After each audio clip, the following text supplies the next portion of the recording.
No vídeo anterior, trabalhamos os conceitos relacionados ao sistema horizontal de coordenadas. Nele, verificamos que um observador tem como plano fundamental o horizonte e o eixo vertical como referência, o que implica que pontos distintos na superfície da Terra e momentos diferentes de observação resultam na verificação de coordenadas diferentes para o mesmo objeto. Exploraremos aqui, através do uso do Stellarium e de applets da Universidade de Nebraska-Lincoln, sistemas equatoriais. Nestes sistemas, ao invés de um ponto na superfície terrestre, tomamos todo o planeta Terra como origem do sistema, fazendo com que o planeta e a esfera celeste possuam o mesmo centro, sendo o equador terrestre, o seu plano fundamental, e os polos celestes, delimitando seu eixo fundamental. Ambos se tratam de projeções na esfera celeste do plano do equador e eixo de rotação terrestre, respectivamente. Os sistemas equatoriais subdividem-se em dois: o sistema equatorial celeste, cujas coordenadas são a declinação e a ascensão reta, e o sistema equatorial horário, que tem como coordenadas a declinação e o ângulo horário. Assim, enquanto no sistema horizontal nós tínhamos pontos de referência no zênite e o nadir e o plano de referência o horizonte, nos sistemas equatoriais nós teremos os polos celestes norte e sul e o plano do equador celeste. De maneira similar ao visto previamente com o azimuth e a altura, podemos utilizar o Stellarium para obter informações sobre as coordenadas equatoriais de determinado astro, disponíveis em AD/DEC, que refere-se à ascensão direta e declinação, e AH/DEC, referente ao ângulo horário e declinação. Note que o termo mais usual é ascensão reta, AR, embora o termo ascensão direta seja mais apropriado, pois remete ao movimento direto do Sol na eclíptica. Trataremos sobre ascensão reta no próximo vídeo. A declinação, coordenada comum aos dois sistemas, é a distância angular, no mesmo meridiano, entre determinado ponto da esfera celeste e o equador celeste. Ela varia de menos 90 a mais 90 graus. O ângulo horário é a distância angular medida no equador entre o meridiano local e o meridiano do astro, variando de menos 12 a mais 12 horas, ou ainda de 0 a 24 horas. Em ambos os métodos de medição, o ponto de 0 horas está sobre o meridiano local, e os valores crescem no sentido horário voltado para o sul. A escolha do meridiano pelos antigos se justifica após uma posição no céu fácil de se registrar usando recursos fixos na Terra. Isto é feito, por exemplo, com observatórios que tenham vista delimitada a uma pequena faixa do céu ao longo das direções norte e sul, ou telescópios que apenas se movem ao longo do meridiano, círculos e lunetas meridianas. Considerando o movimento aparente dos astros, os valores são negativos para leste do meridiano, pois representam o tempo antes da passagem meridiana, e os valores positivos o tempo posterior à passagem meridiana.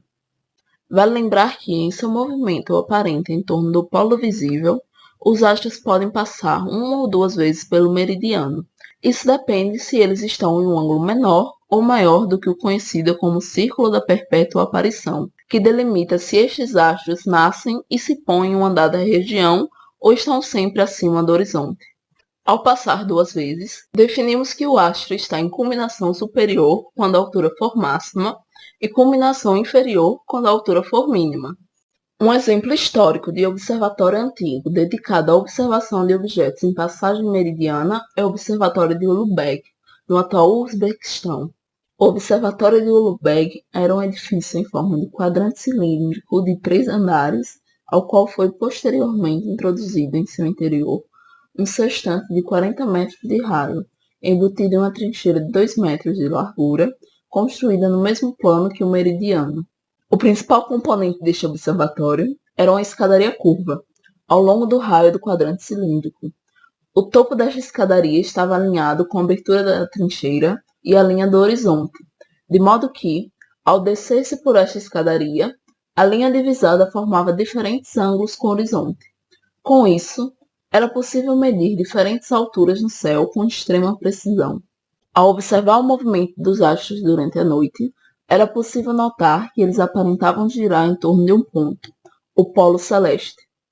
Assim, sabendo-se a altura angular do polo celeste, pode-se medir ângulos ao longo do meridiano. De um modo prático, podemos simular isto no estelário, utilizando a ferramenta medição angular. Isto pode ser feito ao se ativar o complemento medição angular e, após reiniciar o estelário, pressionar Ctrl A. De forma resumida, a altura angular do polo celeste é a própria latitude local. Sabendo a latitude local, era possível conhecer a declinação de um astro ao se medir a altura dele durante a passagem meridiana, ou a culminação superior para astros circumpolares. Sabendo que a diferença destas alturas é o ângulo entre o polo celeste e o astro, a distância angular do equador ao astro será o ângulo complementar. Matematicamente, isto é 90 graus menos a diferença entre as alturas do astro e do polo. Para o caso de uma medição realizada no hemisfério sul, se procede da mesma forma, multiplicando-se o resultado por menos 1, pois a declinação terá valor negativo.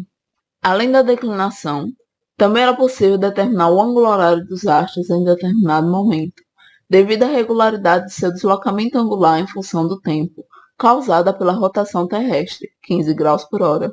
Ao passar pelo meridiano em sua culminação superior, o ângulo horário de um astro é definido como 0 horas. No hemisfério norte, objetos à esquerda do meridiano têm ângulo horário entre 0 e 12 horas, e teriam passado pelo meridiano ao intervalo de tempo igual ao ângulo horário. Objetos à direita do meridiano teriam passado por ele a um intervalo de tempo maior que 12 horas, e o seu ângulo horário refletiria isso. Objetos em um dado ângulo horário voltariam a passar pelo meridiano em culminação superior em um intervalo de tempo de 24 horas menos seu atual ângulo horário, se o método de medição vai de 0 a 24 horas, como no estelário. Caso seja adotado o método de medição que vai de menos 12 a mais 12 horas, como que é apresentado no applet da UNL, a regra é a mesma que a anterior, se o valor for positivo, e se o ângulo horário for negativo, os objetos voltariam à culminação superior em um tempo igual ao módulo de seu ângulo horário. Podemos notar que neste sistema, definimos uma coordenada que independe relativamente do local de observação e do momento, a declinação. Por outro lado, adotamos uma nova coordenada, o ângulo horário, que continua dependendo do local e do momento de observação, mas cuja variação é linear, de 15 graus por hora. Uma vez que se conheça o local e o momento de observação, as coordenadas do astro podem ser facilmente previstas, sendo que elas são as mesmas para o mesmo meridiano da Terra. O que foi necessário no passado para aperfeiçoar este sistema foi definir uma referência fixa no tempo, assim como o polo é uma referência fixa no espaço. Veremos que isso pode ser feito utilizando-se o que passou a ser conhecido como ponto vernal.